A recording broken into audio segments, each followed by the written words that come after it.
नेमकं काय झालं विहंग?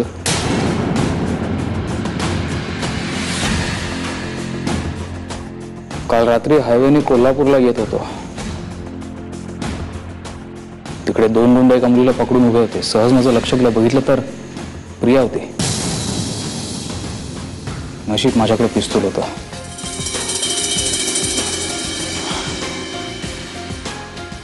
या मुलीच्या मनात नेमकं काय चाललंय मला काहीच कळत नाहीये.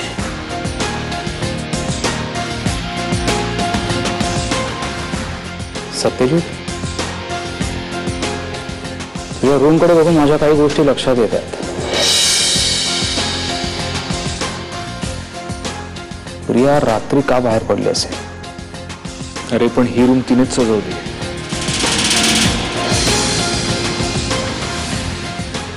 एक तर तू आंधळा आहेस किंवा तू आंधळा असल्याचा आव आणतोयस. तुला कळत नाही प्रियाला तुझ्याबद्दल काय वाटतंय ते? पण विहंग, प्रिया म्हणाली होती की तिने माझा विचार मनातून काढून टाकलाय. क्या बात आहे. इतर वेळी 100 वेळा विचार करून निर्णय घेणारे आमचे राजे, आणि आता प्रियाने एकदा सांगितलं आणि लगेच विश्वास ठेवला. वा, प्रिया सपशेल खोटं बोलतीये आणि तू तिच्या बोलण्यावर फसतोय. सत्यजित, काल रात्री सुद्धा मी तिला विचारलं येतेस का म्हणून, तयार नव्हती. आता सुद्धा खूप समजून तिला घरी आणलंय. या मुलीचा काहीतरी वेगळा विचार करावा लागेल. तोही लवकरात लवकर करायला हवा. प्रकरण हाताबाहेर चाललंय आणि ते खूप डेंजरस आहे. प्रिया तुझ्या प्रेमात वेडी झाली आहे.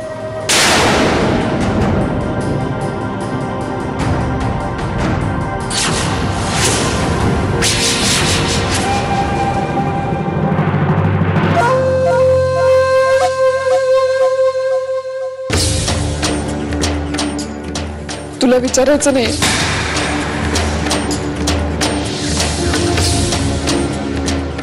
आत्या, मला खरंच नव्हतं कळत मी काय करू, कुठे जाऊ, काय करू, काही सुचत नव्हतं.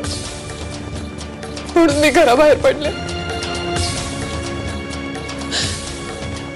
आणि रस्त्यात 2 माणसं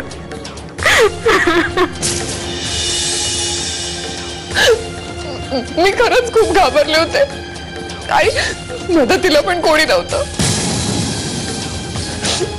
नशीब तो विहंग तिकडे आला, नाही तर त्या 2 माणसांनी मला माहिती नाही.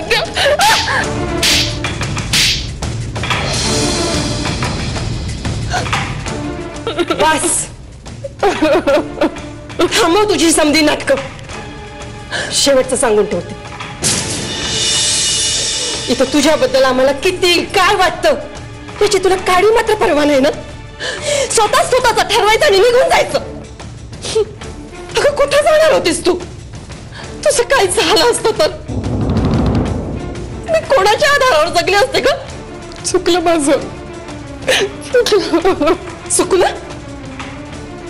असं बोलून भागतो वय. हे बघ, सत्यजितचा नाच सोडून दे. तुझ्या मनातून समज काढून टाक. मी आत्ता ठरवलं आणि लगेच तसं झालं. असं होतं एखादी गोष्ट अशी आयुष्यभर वाहून न्यायची म्हणजे किती त्रास होतो माहित आहे मला. तू नको या त्रासातून जाऊस.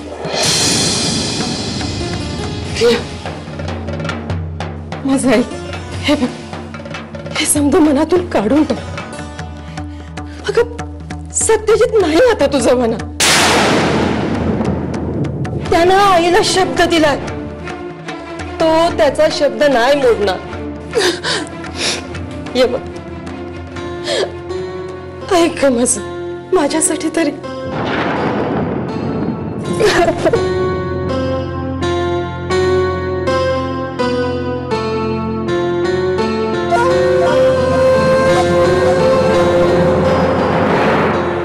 चला, पोट भरलं, आता निघायला हवं. वहिनी, अप्रतिम स्वयंपाक झाला होता. सत्यजित, बस आता तू आयुष्यभर सुखी राहणार आहेस.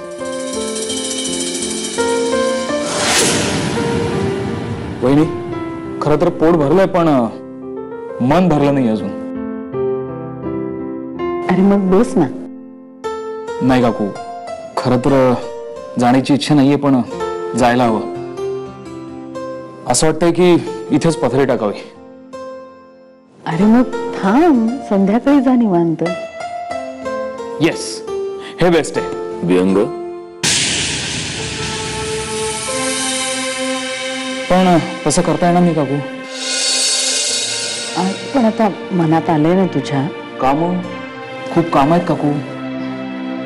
आता तुम्ही मालक कंपनीचे, आता एक दिवस तुम्ही आराम केला तर तुम्हाला कोण काय विचारणार आहे?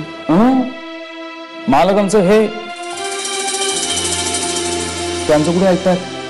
आता बघा ना, म्हणजे काम करून करून माझी काय हालत झाली बघा. पण आमचे मालक ऐकतील का शपथ? मी सांगू का तुमच्या मालकांना? आई, त्याला जाऊ दे, कामं रखडतील तिथे. हो, तेच तर म्हणतोय मी. लगेच जायला हवं, कारण उशीर होईल. मीटिंग संपवलं की संध्याकाळच्या संध्याकाळी मला पुण्याला जाता येईल. हा काकू, तुम्ही उगाच चौगाच आग्रह करताय, मला जायला हवं. मी येतो. थांब विहंग.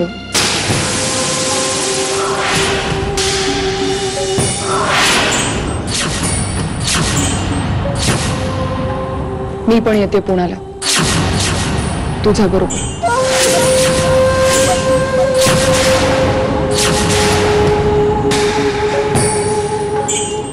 प्रिया, अगं तू कुठे चाललीस? नको अडवूस मला. मी बॅग घेऊन येते. अगं प्रिया, पण काही दिवसात मीच परत कोल्हापूरला येणार आहे आणि तोही कायमचा. मग तू तिथे येऊन काय करणार? अच्छा, म्हणजे तुझी इच्छा. Priya,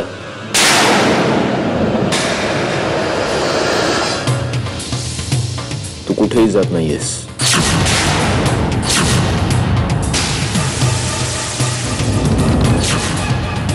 that is final. व्यंग, तू निघ आता. Okay, bye.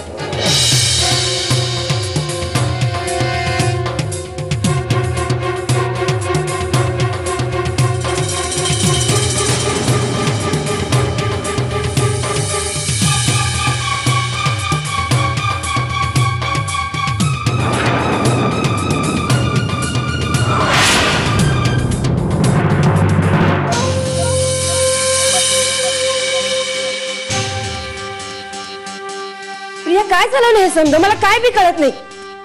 कालपर्यंत म्हणत होतीस मी सत्यजितला सोडणार नाही, आणि काल काल अचानक घर सोडून गेलीस आणि आज पुण्याला जायचं म्हणतीस. अगं, किती मेहनतीनं पुण्याला जायचं टाळलं होतंस ना ग तू. मग आणि पुण्याला जाऊन काय करणार आहेस तू?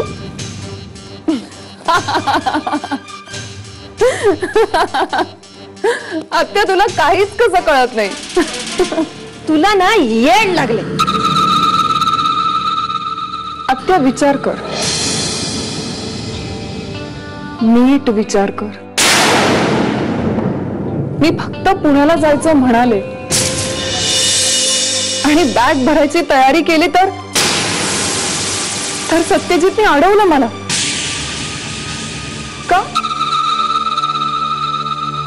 का अडवलं असेल त्यांनी मला? कारण मी हे घर सोडून पुण्याला जाणार या नुसत्या विचारानेच वाईट वाटलं त्याला. याचा अर्थ कळतोय का तुला? याचा अर्थ सत्यजित माझ्यावर प्रेम करतो, खूप प्रेम करतो.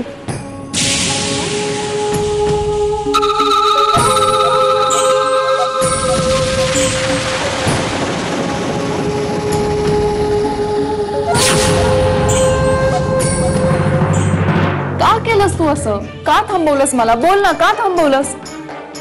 उत्तर हे आहे की मी तुला वाऱ्यावर सोडू शकत नाही, कारण तू माझी जबाबदारी आहेस.